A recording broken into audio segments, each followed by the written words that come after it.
Propos du Premier ministre. Monsieur Danzin, on fait l'actualité assez rapidement, on va venir quand même au sujet de préoccupation qui est le vôtre actuellement, qui traite essentiellement de l'informatique et de l'ergonomie. Alors là, on va utiliser des mots que je crois 9 Français sur 10 ne comprennent pas. Qu'est-ce que c'est que l'ergonomie? L'ergonomie, c'est la prise en compte de l'effort de l'homme, de sa fatigue, de ses risques d'erreur, lorsqu'on le place devant une machine et qu'on le met au travail.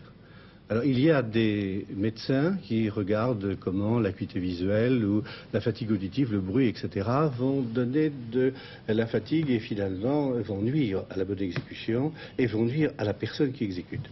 Mais il y a aussi une ergonomie intellectuelle et c'est celle que nous avons essayé de traiter à l'IRIA et qui est particulièrement importante lorsque ces produits informatiques seront mis dans tous les bureaux et que la plupart des secrétaires, la plupart des archivistes, des bibliothécaires, et puis aussi les médecins, les avocats, etc. vont se servir de nos terminaux. Je crois que le mieux c'est de voir cela peut-être en image. Georges Leclerc, vous avez... Oui, alors justement, Patrick Esther a pu visiter un de vos laboratoires à l'INRIA et il a enregistré là-bas une série de relations entre l'homme et la machine, dont quelques-unes, vous verrez, montrent bien qu'on peut améliorer ces relations et aider au travail. Voilà donc ce sujet tourné par Patrick Esther dans un des laboratoires de l'INRIA.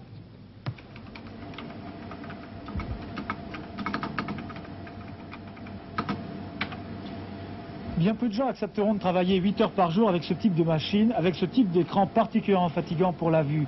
Et c'est pour améliorer les relations entre la machine et l'homme qu'ici, à l'INRIA, un certain nombre de chercheurs étudient des solutions particulièrement nouvelles.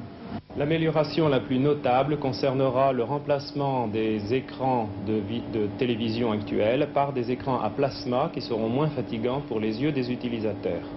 La deuxième amélioration que l'on peut attendre est le remplacement de l'actuel clavier, qui est le plus répandu, par des systèmes de désignation par le doigt. Le sujet n'aura qu'à désigner directement sur l'écran avec son doigt le mot ou la zone qu'il veut repérer et l'ordinateur lui répondra. Le deuxième dispositif qui permettra une amélioration très sensible est le traitement automatique de la parole. L'opérateur parlera comme on parle à une autre personne et l'ordinateur interprétera directement la voix humaine. Autre axe de recherche, la simplification du langage de la machine pour le rendre accessible à tous. Avec ce système impressionnant, on étudie ici la manière dont une opératrice déchiffre un écran. On enregistre tous les mouvements des yeux grâce à une minuscule caméra placée sur la tête.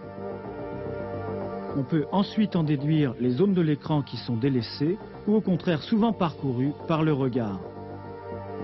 On pourra ainsi présenter les mots importants aux endroits les plus évidents. Mais allons plus loin. Le tableau de chiffres que compulse cette jeune femme n'est guère lisible. Eh bien, l'ordinateur va transformer ce tableau austère en une image facile à interpréter d'un seul coup d'œil. Ce programme mis au point à l'INRIA peut servir à représenter l'évolution du prix des carottes, aussi bien qu'une équation mathématique ou que la topographie d'un terrain. Décidément, l'ordinateur offre des possibilités aussi vastes que variées. Il peut même maintenant dessiner des génériques de télévision.